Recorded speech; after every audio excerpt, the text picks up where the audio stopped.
ठीक है, मैं डंके की चोट पर कह सकता हूं कि अगर मैं ये चीजें ना करता तो चल जाता, लेकिन अगर मैं प्रेजेंटेशन सेम 9 वाली रख लेता तो मेरे दोबारा 9 के अंदर बल्कि 10 में उससे भी कम नंबर आने थे। मेरे नंबर बढ़ने की वजह ये एक पॉइंट तक वैलिड है, बट जो सबसे बड़ी चीज थी दैट इज पेपर प्रेजेंटेशन। तो उर्दू का पेपर ऐसा पेपर है, नंबर बढ़ाएगा आपके, इसको थोड़ा सा टाइम दो। ठीक है, मैं मानता हूं साइंसेस के सब्जेक्ट जरूरी हैं, बट ये सब्जेक्ट भी तो जरूरी है ना मेरे दोस्त।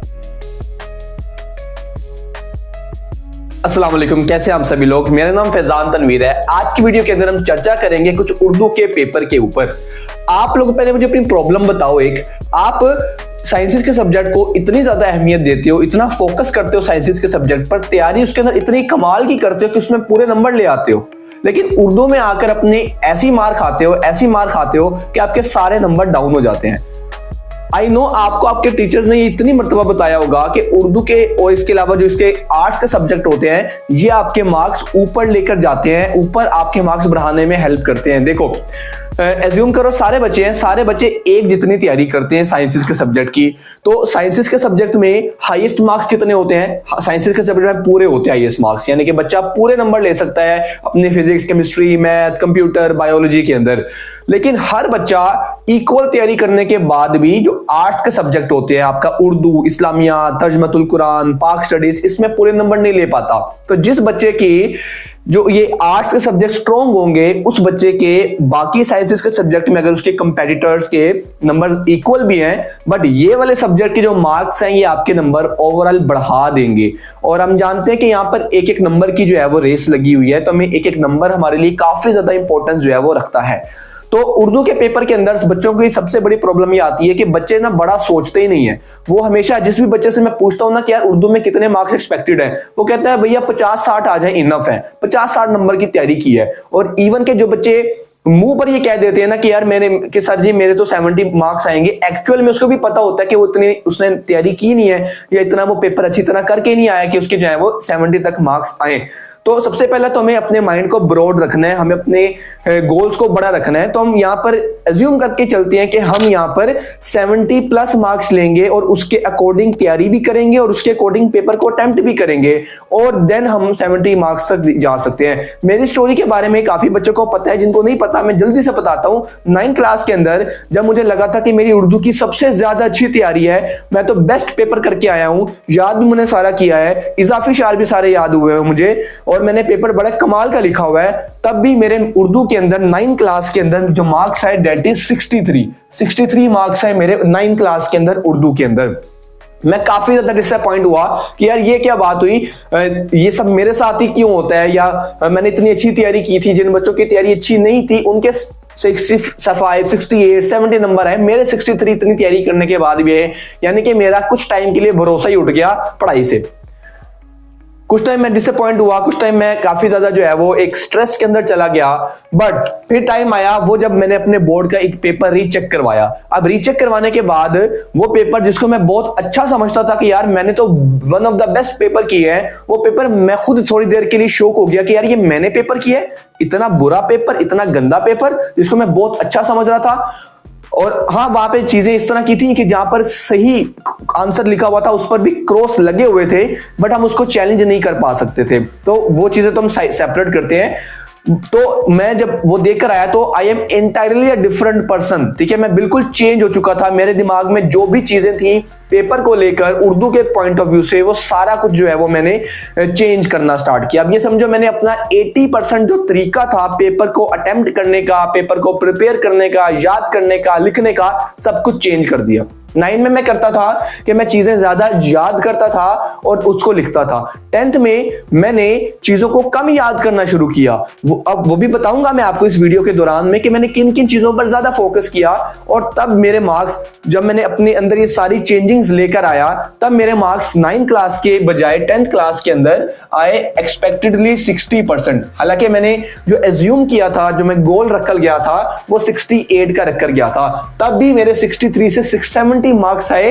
अब आप कहोगे भैया हमारे तो इससे ज्यादा नंबर भी आए, आपके आ सकते हैं, बट हम मेजोरिटी की बात कर रहे हैं कि मेजोरिटी बच्चों के जो मार्क्स होते हैं उर्दू के अंदर वो 50 से लेकर 60 के दरमियान में होते हैं। तो उनके मार्क्स किस तरीके से हम 70 प्लस लेकर जा सकते हैं, उसके बारे में हम आज की वीडियो में चर्चा कर रहे होंगे।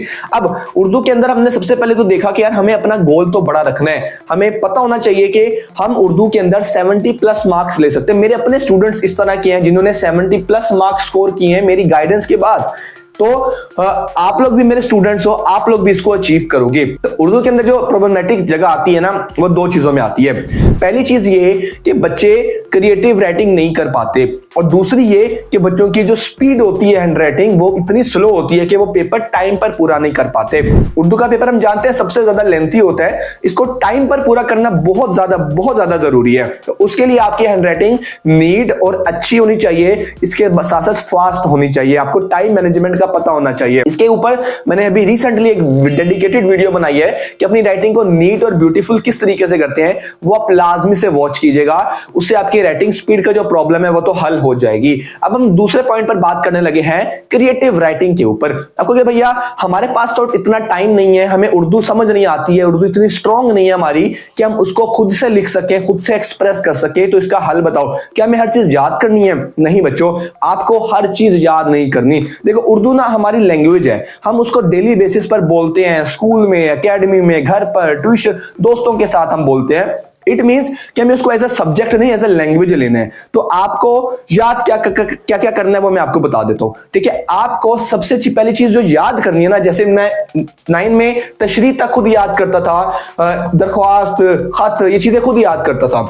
10 में आके मैंने इन चीजों को खत्म किया। मैंने कहा यार ये चीजें अगर मैं याद करूंगा तो ये चीजें तो मैं खुद भी लिख सकता हूं, तो मैं याद उन चीजों को करता हूं जो चीजें इंपॉर्टेंट है, जिनसे मेरे मार्क्स जो है वो नहीं कट रहे होंगे। तो मैंने क्या किया, अब मैं आपको सिर्फ अपनी स्टोरी सुना रहा हूं। मैंने चीजों को याद करना शुरू किया ना, उसके अंदर सबसे पहले थे हमारे सवाल जवाब। ठीक है, सवाल जवाबों को मैंने याद करना शुरू किया वर्ड बाय वर्ड, क्योंकि मैं जानता था। अच्छा, यहाँ पे प्रॉब्लम क्या आती थी कि सवाल जवाब जो है ना वो छोटे होते थे हमारे नोट्स के अंदर, क्योंकि नोट्स से उर्दू की तैयारी होती है। तो मैंने क्या करना शुरू किया, मैंने उसका एक जो मेन पॉइंट है वो तो याद कर लिया, बट मैंने ये अपने आप से प्रॉमिस किया कि मैं उर्दू के अंदर हर सवाल जो कि बेशक 0.5 लाइन का हो, 1 लाइन का हो, मैं उसको लेकर जाऊंगा तकरीबन 2 लाइंस। ठीक है, मैं मिनिमम 2 लाइन से कम कोई भी क्वेश्चन का आंसर नहीं करूंगा उर्दू के अंदर, वो जितना मर्जी छोटा पेपर हो। तो मैंने क्या करना शुरू किया, लेंथ पर फोकस करना स्टार्ट किया सवाल जवाब की। इसके बाद बारी आती है खुलासा की। अब खुलासे के अंदर मैंने क्या करना शुरू किया, खुलासे में मैंने ना हर चीज को याद नहीं करना स्टार्ट किया, मैंने खुलासे के अंदर उसका जो कॉन्सेप्ट था उसका की पॉइंट बनाना शुरू किया। देखो हमारे पास एक स्टोरी है बुक के अंदर जिसके हमने खुलासा याद करना है। अब क्या प्रॉब्लम है, टीचर्स बच्चों को कहते हैं कि आप खुलासा खुद से लिखो, या कुछ कहते हैं याद करो। बच्चों का प्रॉब्लम ये होती है कि जब वो याद करते हैं तो वो बहुत लंबा होता है, लेकिन अगर वो खुद से लिखते हैं तो वो बड़ा खराब सा लिखते हैं। तो इसका मैंने हल ये निकाला कि मैंने कोई भी चैप्टर जो होता था जिसका मैंने खुलासा याद करना होता था नोट से, मैं पूरा खुलासा याद नहीं करता था, मैं उसके की पॉइंट्स याद करता था। यानी कि हर 5-6 लाइनों के अंदर क्या बात की गई है मैं उसको एक जगह पर नोट डाउन कर लेता था। ठीक है, मैंने एक पेज बनाया, ठीक है, उसके ऊपर जो भी मेरा खुलासे का चैप्टर है वो मैंने यहां पर लिखकर उसके मैंने यहां पर पॉइंट्स बना लिए। ठीक है, जिसको हम की पॉइंट्स कह सकते हैं। उसका फायदा ये हुआ कि एक तो मुझे पूरा खुलासा याद नहीं करना था, रीड मैंने एक दफा अच्छे तरीके से फुल पीस के साथ, फुल कंसंट्रेशन के साथ मैंने एक बार उसके खुलासे को रीड करना होता था, उसके साथ साथ बैठ के उसके की पॉइंट्स बना लेने होते थे, ताकि एक तो खुलासे का फ्लो भी खराब ना हो, सेकेंडली ये कि मेरे दिमाग से चीजें जाएं भी ना और मुझे ज्यादा याद भी ना करना पड़े। तो खुलासा मैंने इस तरीके से याद करना स्टार्ट कर दिया। तीसरे नंबर की जो चीज मैंने याद की, ठीक है, वो थी मेरे पास तशरीह के अंदर इजाफी इशार। ठीक है, मैंने कभी तशरीह को याद नहीं किया, कभी 9 में किया था जिसका मैंने कॉन्सिक्वेंस जो है वो सफर भी किया। 10 के अंदर मैंने तशरीह को याद करना बिल्कुल छोड़ दिया। मैंने क्या करना शुरू किया, मैंने इसके अंदर जो चीजें याद की उसके अंदर 2 चीजें काफी ज्यादा इंपॉर्टेंट है। पहला तो जो हमारे पास शायर का नाम होता है, ठीक है, मैं एक गजल और नज़म दोनों के अंदर बता रहा हूँ। ठीक है, शायर का नाम याद किया बहुत अच्छे तरीके से। देखो पहले मुझे क्या था, मुझे तशरीह सारी याद करता था, मेरा एनर्जी वहां पर डाइवर्ट हो जाती थी। अब मैंने वहां से वो चीजें हटाकर मैंने अपनी एनर्जी लगाई सीधा शायरों के नाम याद करने में, ताकि इसमें कोई गलती ना हो। सेकेंडली जो इजाफी इशार होते हैं, ठीक है, जिसको हम हवाला जाती इशार, इजाफी इशार, एडिशनल शेर, हम इसको बड़े लफ्जों से याद करते हैं, ये मैंने याद करना शुरू की। अब यहां पर भी बच्चों को प्रॉब्लम आती है कि भैया इजाफी इशार कहां से याद करें, वो तो याद नहीं होते। देखो मैं अपनी एनर्जी पूरे तशरीह से हटाकर जो मैंने जिस एनर्जी के साथ मैंने पूरी तशरीह को याद करना था, अब वो नहीं कर रहा ना, वो एनर्जी सेव है। अब उस एनर्जी को हम लगा सकते हैं इजाफी शार्प पर एफर्ट करके, उसके अंदर इस्तेमाल करके, ठीक है। तो ये मैंने किया, और मैंने क्या किया, मैंने हर तशरीह के अंदर 2 इजाफी शार्ज लिखे, ठीक है। हालांकि हमें कहा यह जाता था कि आपने 1 इजाफी शेर लिखना है एक तशरीह में। मैंने क्योंकि अपनी एनर्जी बचाई हुई थी तो मुझे कहीं तो लगानी थी, तो मैंने इजाफी शार 2-2 याद करना शुरू किए हर एक के। तो क्या मैंने 100,000 इजाफी शार याद किए? नहीं, मैंने ऐसे इजाफी शार याद किए जो कि बहुत ज्यादा कॉमन होते हैं, जो कि मल्टीपल जगहों पर इस्तेमाल हो सकते हैं और बहुत ज्यादा इसके अंदर हम फायदा कर सकते हैं।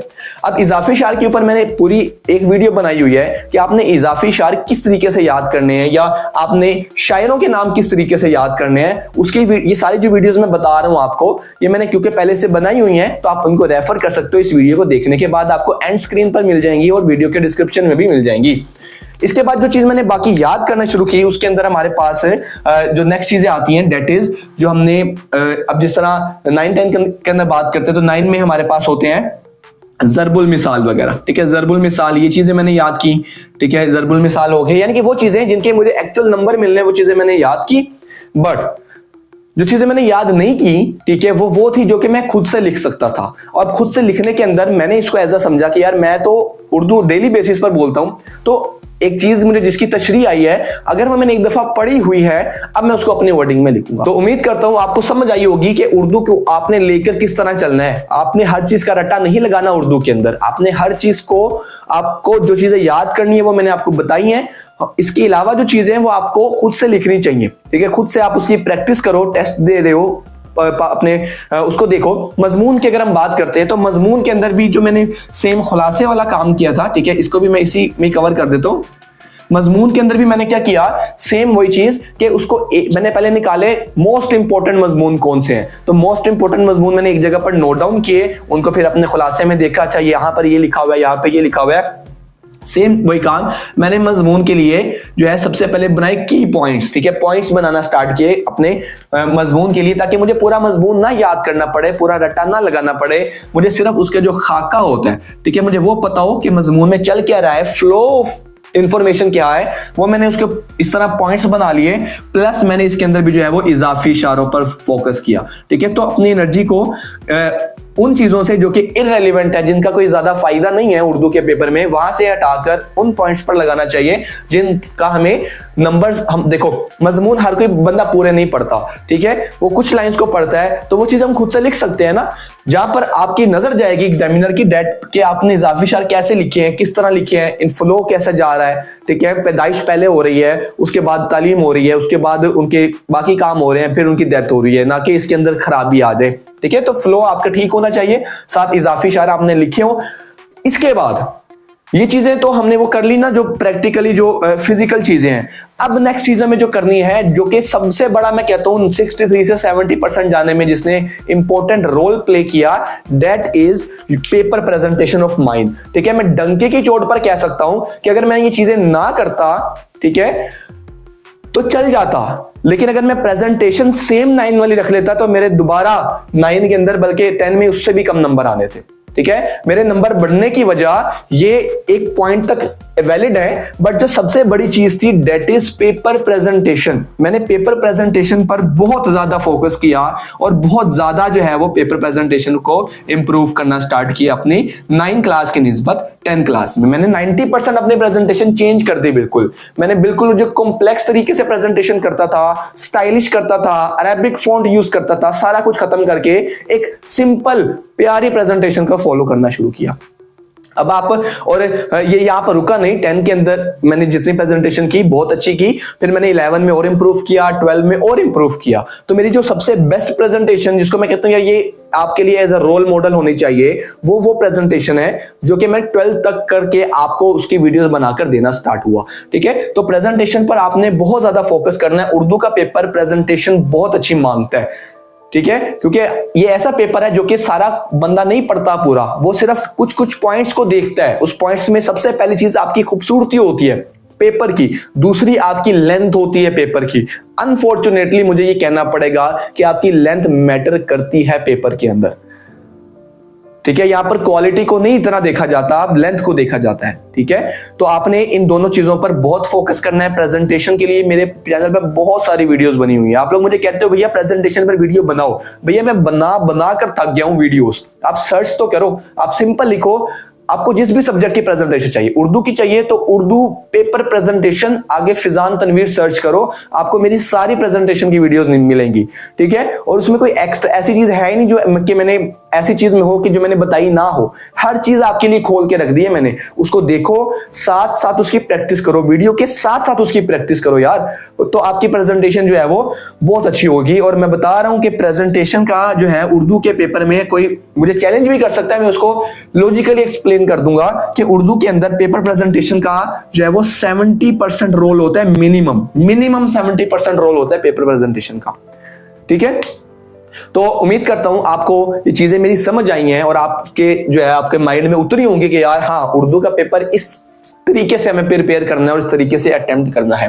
ये वीडियो लाजमी से अपने दोस्तों के साथ शेयर करनी है जो कि कंफ्यूज हैं उर्दू के पेपर के बारे में या डर रहे हैं उसके। ठीक है, तो उर्दू का पेपर ऐसा पेपर है, नंबर बढ़ाएगा आपके, इसको थोड़ा सा टाइम दो। ठीक है, मैं मानता हूं साइंस के सब्जेक्ट जरूरी है, बट ये सब्जेक्ट भी तो जरूरी है ना मेरे दोस्त।